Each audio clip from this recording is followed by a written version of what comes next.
Ladies and gentlemen, welcome back to Gamer Guys. I am your host, Evan Michael Lee. This is Chase Colozzi, and today we... if you start and then let him introduce himself. Sure. Ladies and gentlemen, welcome back to Gamer Guys. I am your host, Evan Michael Lee. I'm Chase Colozzi. And you're supposed to kick I it was off doing after like the six gamer. names. Okay. Yeah. Okay. I act like we've done this before. Okay. Yeah, Go ahead. please do.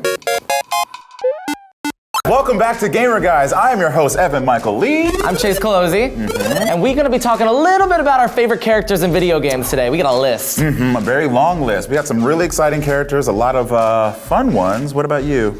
I mean, I have one fun, but I mean, pretty much they're all like depressing, like dramatic ones.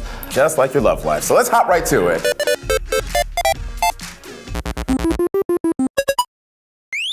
What makes a character in a video game memorable, lovable? Just why do you like a video game character? Well, for starters, their aesthetic. Like, I think that's the first thing that catches your eye. Superficial. Right, Got exactly. It doesn't have to be muscles or anything like that. It could be their costume, if they're really tough, if they're really brooding, if they're really cocky and arrogant, if they're funny. Yeah. Okay. What about you? But first, if they're wearing a Gucci coat, like it's better. Oh, I wouldn't shop at Gucci. Only common people do that. Okay. Obviously, these are in no particular order, or maybe they are. No, I mean, no, not really. Mass Effect is my all-time favorite series. Those are known for their character development, minus Andromeda.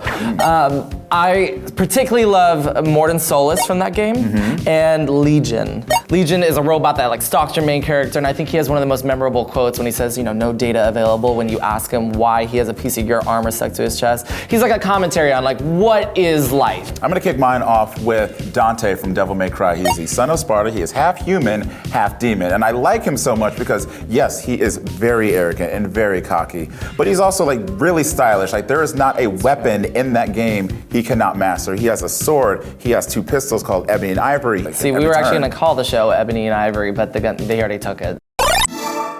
I got a couple. So this one's a little bit more fun. I think GLaDOS from Portal is so funny. She gets turned into a potato. So, how are you holding up? Because I'm a potato.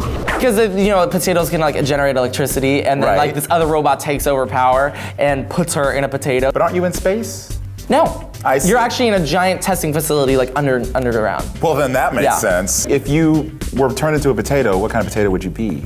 I'd be sweet potato fries that are a little salty. Love it. Oh, this is what I've always wanted. To be turned into a potato. Really? This is all you ever wanted? This is all I wanted in life. Date me. Listen, we all have dreams. Aside from the GLaDOS Portal potato, who else are you into? Solid Snake from Metal Gear Solid. It is one of my favorite video games of all time. Solid Snake, he is a soldier who is sent on various missions across the planet. He has, he actually only has one weapon. Along the way, he finds multiple weapons. Vamp was one of the villains you had to fight. Revolver Ocelot was very quick with a revolver. Fortune actually had the power of, like, if you tried to shoot her, she'd move all the bullets out of the way. Yeah. Oh. Wake up. Okay, so what's another one of yours? I think this is one of the most important games that has ever been made, and no one knows about it. It came out in like 2012. It's called Spec Ops The Line, and it is dark. Like, it's based on Heart of Darkness and Apocalypse Now. Yeah, do you remember it? I do remember that. Yeah, so you play Sergeant Martin Walker, and you go into Dubai, which has been ravaged by sandstorms, to find an American soldier, and you go on rah-rah with your like 3 American soldiers, and it's like a stereotypical Call of Duty game, but it gets so dark and so much more layered than that. I taught a class at MIT on the art of video games, and you didn't know that? Did you not know that? Go on. Okay, why are you judging me for that? But that's pretty awesome, I think. Not judging. No? You don't think I could teach a class at MIT? All right. I don't think you could teach anyone how to ride a bike, but. Do you have any others? I have one more, and it should come as no surprise. Okay, here we go. So the new Dragon Ball FighterZ game just came out, and it is everything. Is that a cop-out? No, it's not. Really No, it's not, because I will tell you why. So if you've been keeping up with this series, you know that Goku and Vegeta have ascended to a new form of Saiyan called Super Saiyan God. From a TV show. You tried it. Now, they have gone past that, called Super Saiyan God Super Saiyan. Their hair is now blue. They are extremely powerful. There is a move in the game. Well, Vegeta has a move called the Final Flash, where it's just this yellow ray of light that just takes up the entire screen, and you blast your opponent across the whole screen. It is everything. Everything.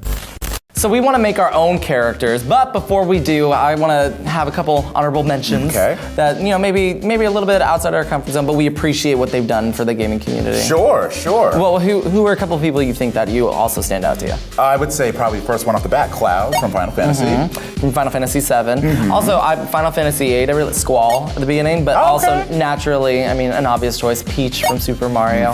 Ryu from Street Fighter. Okay. Oh, I mean, obviously, of course, like Zelda, Link. I would say Bayonetta, Captain Falcon from F-Zero.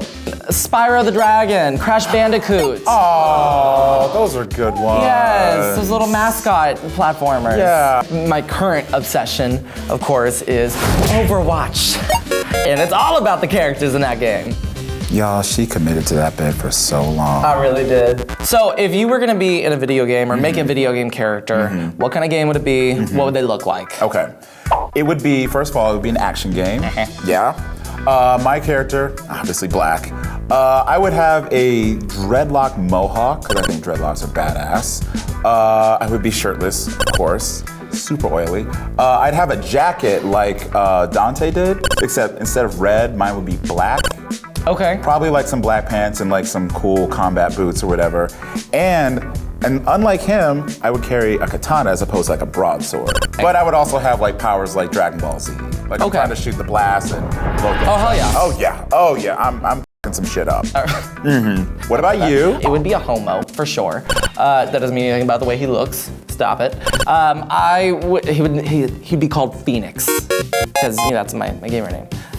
And then he'd be like this like winged creature, like basically like half cyborg, half human, and the wings are like spikes. They're like black spikes. She has wings. Yeah, kind of like Mercy does in that game. So he flies around and he has like the power to teleport, and every time he does, it's like a short distance, and behind him he leaves a trail of fire, because every good queen loves a good entrance. I took the whole journey with you. I like it. I would play it. Yeah, it'd be good. I mean, essentially, like what you said is like the porn version of you. I feel like you would do. That's not even a video game. It's like a porn, like character. Sure.